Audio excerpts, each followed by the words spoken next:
आज माझ्याकडे एक पेशंट आल्या. त्यांचं वय जवळपास 60 वगैरे असेल.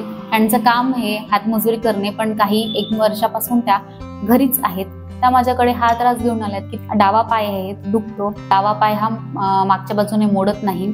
हात वगैरे दुखतात, सांधे वगैरे दुखतात आणि त्यांचं म्हणणं होतं की 8-10 दिवसांपासून माझा हा त्रास वाढलेला आहे. मग मी त्यांना डिटेल विचारल्यानंतर ते सांगतात की हा त्रास मला आणखी काही महिन्यांपासून होता, परंतु तो सहन होत होता म्हणून मी त्याच्याकडे लक्ष दिलं नाही. परंतु आता 8-10 दिवसांमध्ये या 15 दिवसांमध्ये तो त्रास इतका वाढला आहे की मला सहन होत नाही आहे. उजवा जो पाय होता त्या पायाची बोटे जी होती ती वाकडे झालेली होती आणि डाव्या पायाची जी बोट होती ते नॉर्मल होती. हाताची बोट ही ताठ नव्हती. आपलं हे जे बोट आहे हे ताठ असतं असं नसतं, त्यांची बोट अशी झालेली होती आणि ही कंडिशन दोन्ही हातांच्या बोटांची होती. त्वचा ही रुक्ष झालेली होती, ड्राय स्किन झालेली होती. शारीरिक काम करणाऱ्या किंवा कष्ट करणारी एक मजुरीचं काम त्या करत होत्या. शिवाय खूप वर्षापासून त्या ते काम करत होत्या.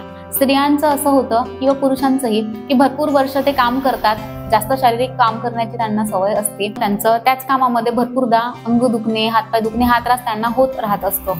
परंतु कामाने अंगपाय दुखणे आणि मग सतत तीच वेदना चालू असणे ह्याच्यामध्ये फरक असतो. गोष्टी त्यांनी खूप दिवसपर्यंत सहन केल्या म्हणून आता ती कंडिशन आलेली आहे.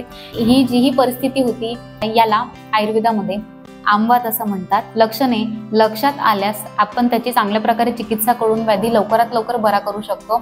परंतु त्या आता आल्या तर त्यांचा जो व्याधी आहे तो बरा करायला वेळ लागणार आहे, कारण त्यांचं वयही तसं जास्त आहे, 60 आहे. मल प्रवृत्तीसाठी म्हणजेच लॅट्रिनला बसल्यालाही त्यांना भरपूर त्रास जाणवत आहे.